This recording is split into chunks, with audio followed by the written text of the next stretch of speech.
Hello friends, नमस्कार। मैं हूं doctor N K Bawaliya, principal of government science college Sikar, Rajasthan. मैं आज आपके सामने एमएससी फाइनल ईयर बॉटनी के 9th पेपर का नया टॉपिक लेके आया हूं और उस टॉपिक का नाम है principles of conservations.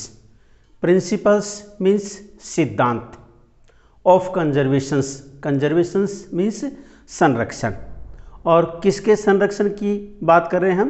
Paper 9th के अंदर विशेष रूप से प्लांट्स के कंजर्वेशन की बात कर रहे हैं हम, या बायोडाइवर्सिटी के कंजर्वेशन की बात कर रहे हैं। और एक तरीके से हम कह सकते हैं principles of conservations of biodiversity, यानी कि जैव विविधता या जीवों की जो विविधता है उस विविधता को किस प्रकार से हम संरक्षित कर सकते हैं, उस संरक्षण के लिए कौन कौन से प्रिंसिपल्स हैं। हालांकि हर व्यक्ति के या हर बुक्स के अनुसार अलग अलग प्रकार के प्रिंसिपल्स हो सकते हैं, लेकिन ये कुछ मुख्य मुख्य प्रिंसिपल्स हैं जिनको मैं यहाँ पर डिस्कस करने जा रहा हूँ। उन प्रिंसिपल्स में सबसे पहले हम बात करें तो इन प्रिंसिपल्स के तहत कोई भी जो स्पीसीज है या सब स्पीसीज के जो सब डिविजन्स हैं, उन स्पीसीज को या उन सब डिविजन्स को यदि प्रोटेक्शन किया जाएगा, संरक्षण दिया जाएगा,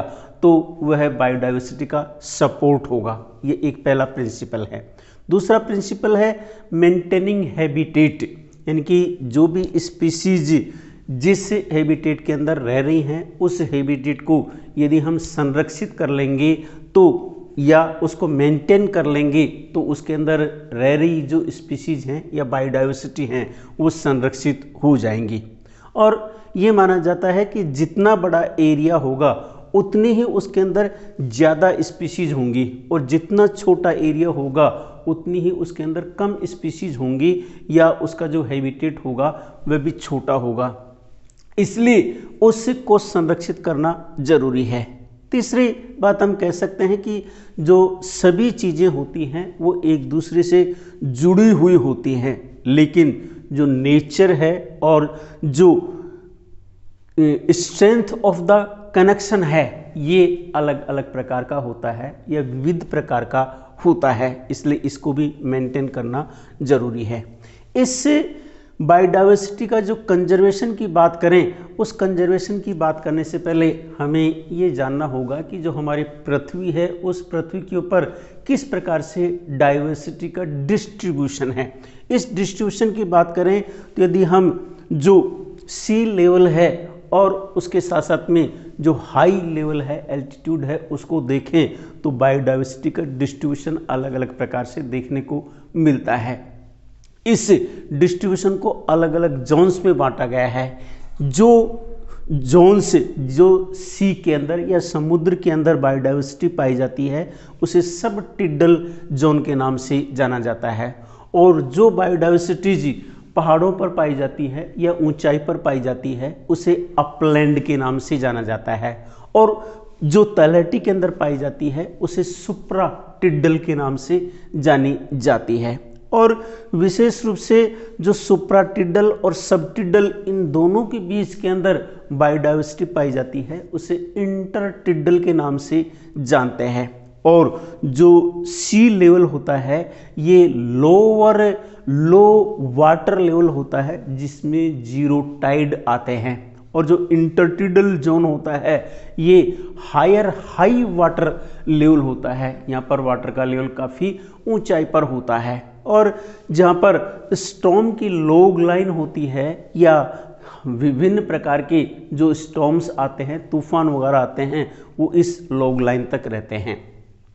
बायोडाइवर्सिटी का जो डिस्ट्रीब्यूशन है ये डिस्ट्रीब्यूशन जो इंटरटिडल जोन है, इस इंटरटिडल जोन के अंदर ज़्यादा इन्फ्लुएंस होता है। क्यों इन्फ्लुएंस होता है?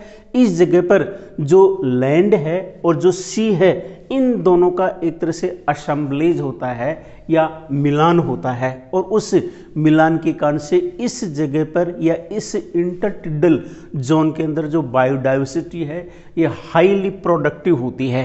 ये कहना है सॉरेन हेनरिच का, और इसके अकॉर्डिंग बायोडाइवर्सिटी का डिस्ट्रीब्यूशन देखने को मिलता है और इसी के आधार पर ये प्रिंसिपल्स सेट आउट किए गए हैं। इस प्रकार से जो कैरेक्टरिस्टिक्स ऑफ पॉपुलेशंस हैं या कम्युनिटी हैं या इकोसिस्टम हैं, ये इसकी डिस्टर्बेंस शेप होती हैं जो इसको शेप को डिस्टर्ब करती जाती हैं।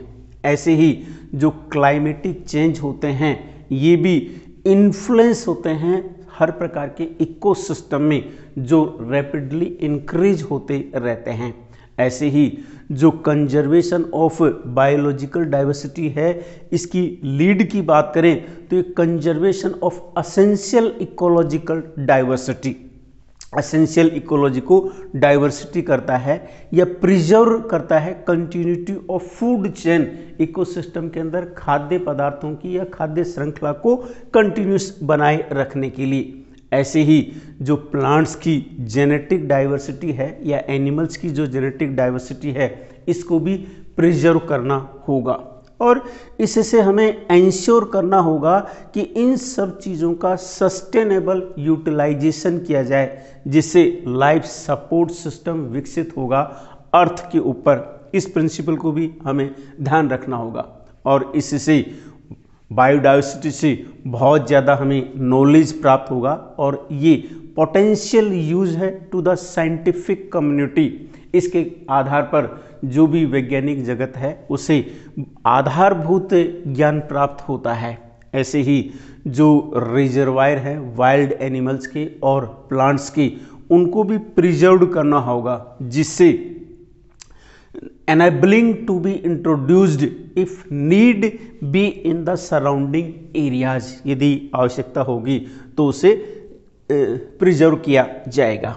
ऐसे ही जो बायोलॉजिकल डाइवर्सिटी है ये प्रोवाइड्स इमीडिएट बेनिफिट्स, ये तुरंत हमें लाभ पहुंचाती है टू द सोसाइटी, सोसाइटी को, such as recreation and tourism, यानी कि इसके आधार पर जहाँ पर जितनी ज़्यादा बायोडाइवर्सिटी होगी वहीं पर लोग बाग जाना पसंद करेंगे टूरिज्म के पॉइंट ऑफ व्यू से या रिक्रिएशन के पॉइंट ऑफ व्यू से।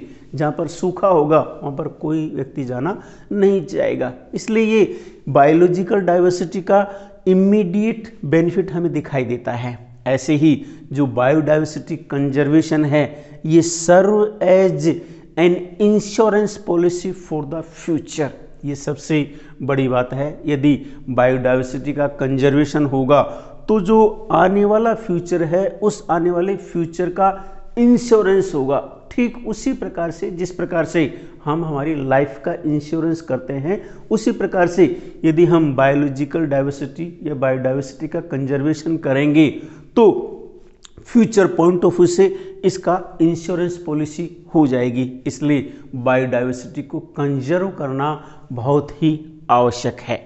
इससे बायोडाइवर्सिटी के एक्सटिंक्ट होने के बहुत सारे रीजन हैं या इसके लॉस होने के बहुत सारे रीजन हैं। उनमें से the major causes of biodiversity loss की हम बात कर रहे हैं। यदि major causes of biodiversity loss की बात करें तो ये ड्यू टू हैबिटेट के कारण से ये इस प्रकार की बायोडाइवर्सिटी का लॉस होता है। हैबिटेट के कारण से क्यों है कि कई स्पीसीज होती हैं जो स्पेसिफिक हैबिटेट के अंदर ही रहती हैं। यदि उनका हैबिटेट ही डिस्ट्रॉय हो जाएगा तो उस स्थिति में वो स्पीसीज भी, पर्टिकुलर स्पीसीज भी जो उस हैबिटेट के अंदर पाई जाती हैं वो डिस्ट्रॉय हो जाएंगी। और इस स्थिति के अंदर जो हैबिटेट डिस्ट्रॉय की बात करेंगे ये कॉमन है। हैबिटेट डिस्ट्रक्शन के कारण से स्पीसीज डिस्ट्रॉय होती जा रही हैं। और यदि पर्टिकुलर स्पीसीज की बात करें तो ये हो सकता है कि उस स्पीसीज को एनकाउंटर्ड किया जाता है, पर्टिकुलर स्पीसीज को ज़्यादा एक्सप्लॉइट किया जाता है, ज़्यादा इकोनॉमिकली यूज लिया जाता है। जैसे कई पक्षी हैं या पशु हैं उनका शिकार किया जाता है, हम भी करते हैं या दूसरे एनिमल्स भी ज़्यादा शिकार करते हैं, या कई प्लांट्स हैं उनकी ज़्यादा हम हार्वेस्टिंग करते हैं, तो उसके कारण से भी वह बायोडाइवर्सिटी का एक तरह से लॉस ही होता है।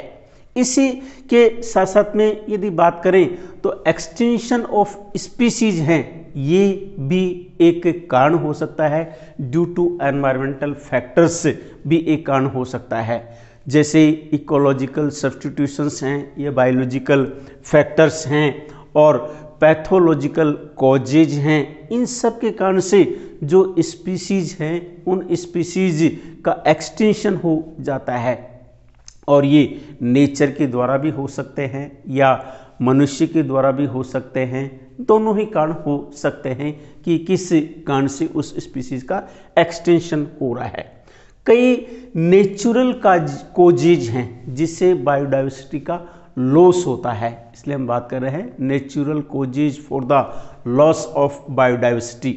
नेचुरल कोजेज की बात करें तो इसके अंदर जैसे फ्लड्स आना है, अर्थक्वेक्स या भूकंप आना है, या लैंडस्लाइड्स या भूस्खलन होना होता है, या स्पीसीज का आपस के अंदर नेचुरल कंपटीशन होना होता है, या कई स्पीसीज के अंदर पॉलिनेशन जैसी स्थिति नहीं हो पाती है, या डिजीज रेजिस्टेंट जैसी स्थिति नहीं हो पाती है। ये नेचुरल काजेज हैं जिसके कारण से बायोडाइवर्सिटी का नुकसान होता है। अचानक बाढ़ आ गई, अचानक भूकंप आ गए, भूस्खलन हो गया, या स्पीसीज के बीच में नेचुरल कंपटीशन हो गया, या उनके पॉलिनेटर्स नहीं हैं, पॉलिनेशन नहीं हो पाया, या उनके अंदर डिजीज रेजिस्टेंट पावर नहीं है, उस कारण से वो नष्ट हो गई। उसके कारण से नेचुरली बायोडाइवर्सिटी का लॉस हो जाता है।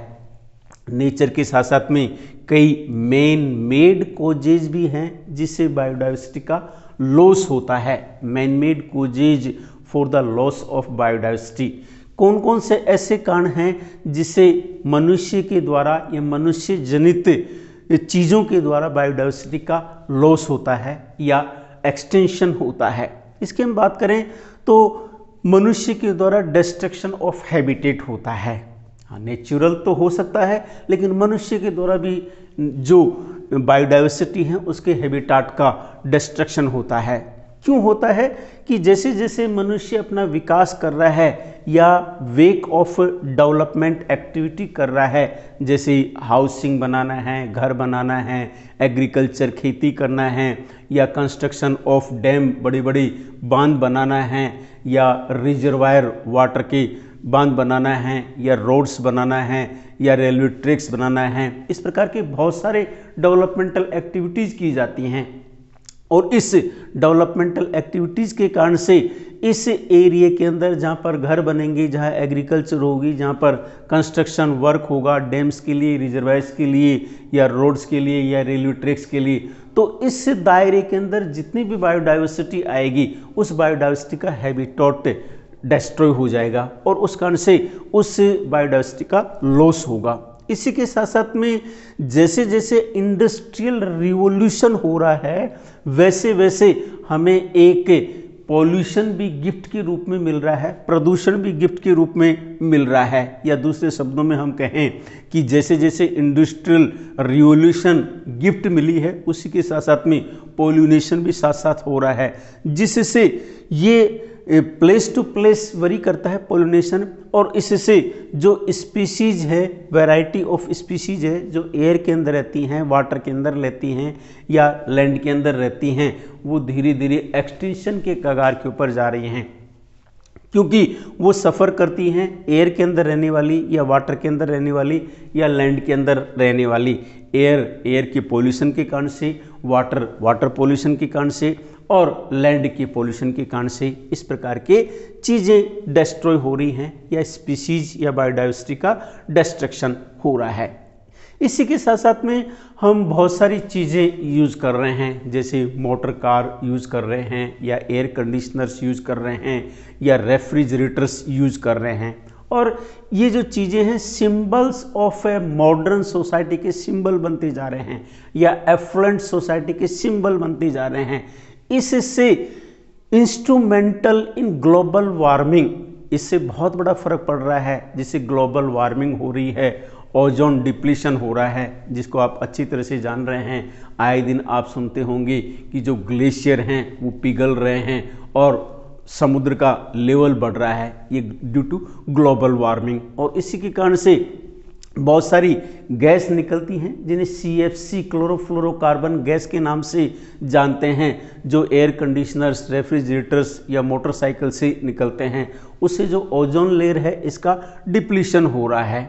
इसी के साथ साथ में इससे क्लाइमेट के अंदर बहुत सारे चेंजेज आ रहे हैं, और क्लाइमेट्स के अंदर बहुत सारे चेंजेज आ रहे हैं तो इसके प्रभाव बहुत सारी स्पीसीज के ऊपर भी पड़ रहे हैं, जिससे बायोडाइवर्सिटी इफेक्टिव हो रही है या प्रभावित हो रही है।